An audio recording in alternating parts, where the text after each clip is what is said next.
అందరికీ నమస్కారము. నా పేరు రాణి. నేను తిమ్సాన్పల్లి గ్రామంలో ఉంటున్నాను. ఉగాది పండగ సందర్భంగా రాష్ట్రంలోని దివ్యాంగుల అందరికీ ఉచిత బస్సు ప్రయాణం కల్పించినటువంటి మన రాష్ట్ర ముఖ్యమంత్రి గారు శ్రీ నారా చంద్రబాబు నాయుడు గారికి మేము ధన్యవాదాలు తెలియజేసుకుంటున్నాను.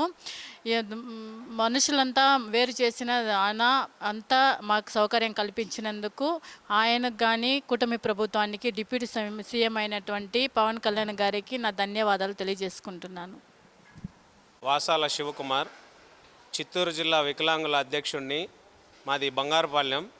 ఈరోజు దివ్యాంగుల శక్తి అనేటువంటి ఉచిత బస్సు ప్రయాణాన్ని గౌరవనీయులైన ముఖ్యమంత్రి చంద్రబాబు నాయుడు గారు ప్రారంభించి మా దివ్యాంగుల జీవితాల్లో వెలుగు నింపాడని మేము గర్వంగా చెప్తున్నాం.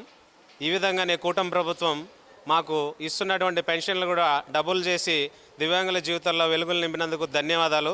అలాగే డిప్యూటీ సీఎం పవన్ కళ్యాణ్ గారికి, కూటమి ప్రభుత్వంకి మరెన్నో మంచి కార్యక్రమాలు మా దివ్యాంగులకు ఇస్తూ మరెన్నో మంచి పథకాలతో ముందుకెళ్తుందని ఆశతో మేము ఎదురు చూస్తున్నాం.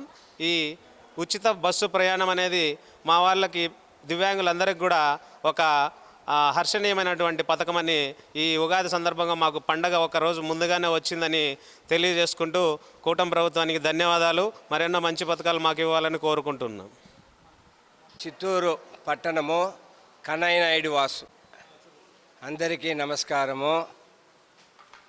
ఉగాది శుభ సందర్భంగా రాష్ట్ర ప్రభుత్వము, కూటమి ప్రభుత్వం తరపున మన ఆంధ్ర రాష్ట్ర ముఖ్యమంత్రి అయినటువంటి నారా చంద్రబాబు నాయుడు గారు ఉచితంగా దివ్యాంగులకి ఉచిత బస్సు ప్రయాణము ఏర్పాటు చేయడమైనది.